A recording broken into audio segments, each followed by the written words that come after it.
The following podcast is a Dear Media production. You taught me about tucking, and I was like, what the fuck is tucking? Okay, and you so showed me it, and I was like, what the fuck? So yeah, I showed her my duct tape, and Yeah. I was like, pretty much, I was blonde wig, like, but no one really knew. Like, I didn't walk in and be like, what up? I'm trans. Like, I was just like, hi, I'm Lilah. And my wigs were slang, but then like I had a roll of duct tape in my coochie, and like people were swimming. I was like, oh my God, wait, I have to like redo my duct tape. I don't have duct tape. Like, fuck.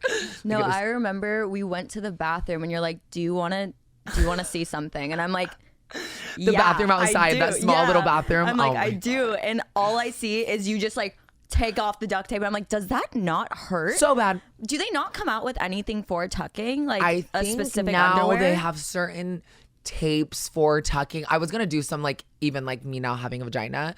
Yeah, for those of you watching, I was born a boy, now I'm not. I got my pussy done. We'll talk about it. I don't think a lot of trans girls do the duct tape. Like that's not a common thing. Is it not? I just got like really bored and creative and low key at the time while my hormones started like dispersing my fat better into my hips and stuff. Like it, like when you duct tape, you put the duct tape like right below your like little pouch, like if you're bloated, and when you pull it, it like flattens your stomach. Like it was like, oh shit, wait, a DOA lipo. Like I was like, okay. And then I got better at it and like would like know exactly when to do it. And like it led to the point where like my friends were like, Lilah, it's just like us. Like you don't have to wear duct tape. And I'm like, oh, okay, hot.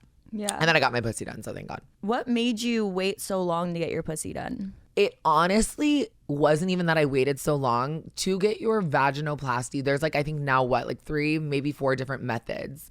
And all the different methods, there's like a waiting list. There's money involved. Like at the time, kind of a little backstory. I was living on the kitchen floor when I first moved to LA. So obviously that's when I started my transition. I like was like, okay, I'm never getting my face done, my boobs done, my pussy done.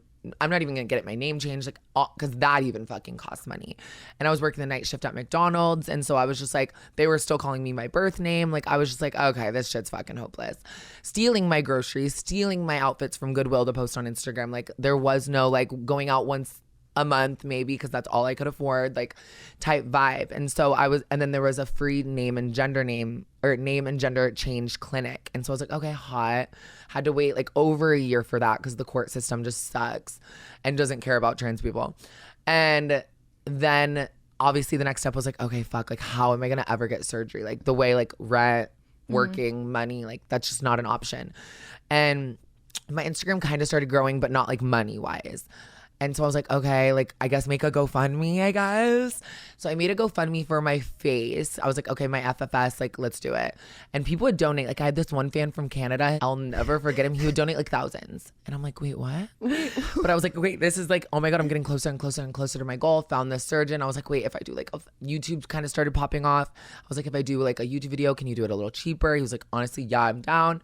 So then I got my face done. And then my manager at the time and Tana, randomly on New Year's Eve, I was in Miami. It was going into 2020. They sent me $10,000. I think it was like some tax thing, but I think Tana also was just like, okay, the bitch needs her tits done. And so I was bawling my eyes out. My friend knew the owner of like the Hochstein surgery center, Leonard Hochstein and his wife. And I was like, oh my God, she got me an appointment literally a week from that time, got my boobs done like a week after my face. And then literally a week later, the vaginal people got back to me and they were like, you've been accepted, blah, blah, blah. It's this price. What's your insurance? And so I sent my insurance. They were like, okay, we won't know until a month before surgery what we cover. And I'm like, girl, I'm struggling to pay my $700 a month in rent. Like, tell me if it's going to be $30K because I won't be paying the $30K. Okay. And then they told me that it's pretty much fully covered. And I was like, okay, fuck, that's insane. It got moved. I wanted to kill myself because I was like, I'm never going to have a vagina. And then the next thing was like, oh my God, I forgot I have to stay in San Francisco for a month.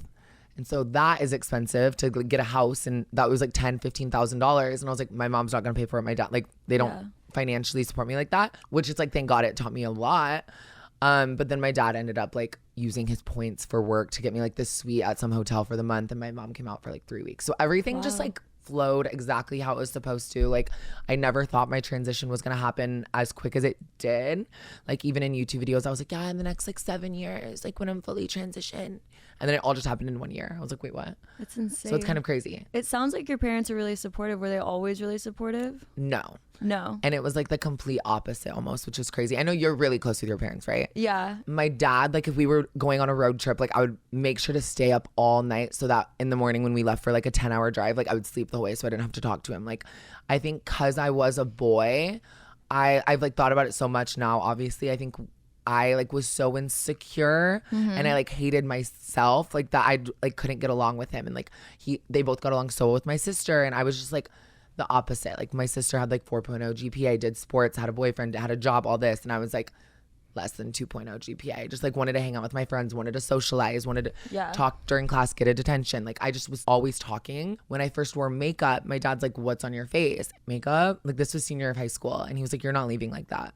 And I was like, "What?" And he was like, "You're not leaving." Are they like, religious at all? Yeah, like church every Sunday. Like, oh shit, Lutheran, which I was just telling my best friend Stassi, I literally went every Sunday and I don't even know what that means. And so I get it. Like he was probably just confused, but like stood in front of the door and I like literally had to like push him. My friend was outside, my best friend Sydney in Iowa. And I literally got in her car. My dad was like chasing me and I literally go, drive. And then their thing was like always sharing location. Yeah. And if I stopped sharing it, I was like not living under their roof. Yeah. And so I left, stopped sharing my location, came home the next day. My like conditioner, my like everything was literally on the screened in porch. Like, because I stopped sharing my location and didn't go home for my curfew. Like I just spent the night at my friend's house. Yeah. And so they were like, okay, clearly you can't respect us, so you can't live under our house. So I lived at my best friend's house, like went out all summer on the river. Like it was cute. And then I went to community college for the first year of college and lived with them again.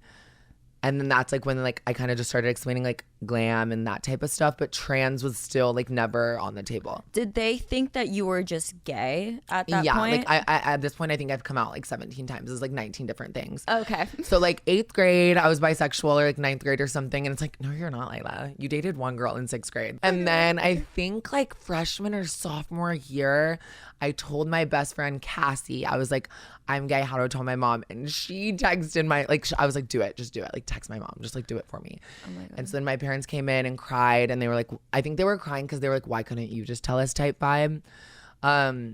And I was like in that just like feminine, like I didn't really know what trans was. Like I didn't understand it. And then like I Am Jazz was a TV show. Caitlyn Jenner started transitioning, even though I'm not a fan. And it just started being more and more a thing. And I'll never forget, I was working at a grocery store. I've had like 29 fucking jobs. And the Caitlyn Jenner things were like on all the tabloids, like on the checkout aisles. And my heart would like, I'll never forget one time I saw it, my heart dropped. I had such bad like anxiety. I couldn't stop thinking like, oh my God, that's who I am. That's who I am. And I literally just had to like say I threw up, and I just left work. Like I was like, it just felt so wrong to like be there in like a button up like outfit. Like I like had to go. Yeah. Then my second year of college, I went to Iowa State. So I was like away from them, living on my own. My roommates obviously were like, I started wearing like tube tops, short shorts. Like I like shaved the sides of my head and would like curl my long hair on top. Like that vibe. Started doing YouTube more. And then my one roommate was like, are you like, and I was like, I'm just like extraterrestrial. Like call me a girl, call me a boy, like call me whatever you want. Like I literally don't care. Call me a bookshelf. Like I don't know. I don't care. Okay. And then she was like, okay, well if you're like trans, like I support you. I'll literally take you to like any appointment you need to go. And I was like, okay. So then like months went by and I just like texted my parents this novel, turned my phone off, hit the bong, called it a day. And then so I told them, and then like a couple weeks later I like went home, explained it to them. They were like, it was almost like losing a child. Like he was like, are you doing it for attention? Like, are you sure?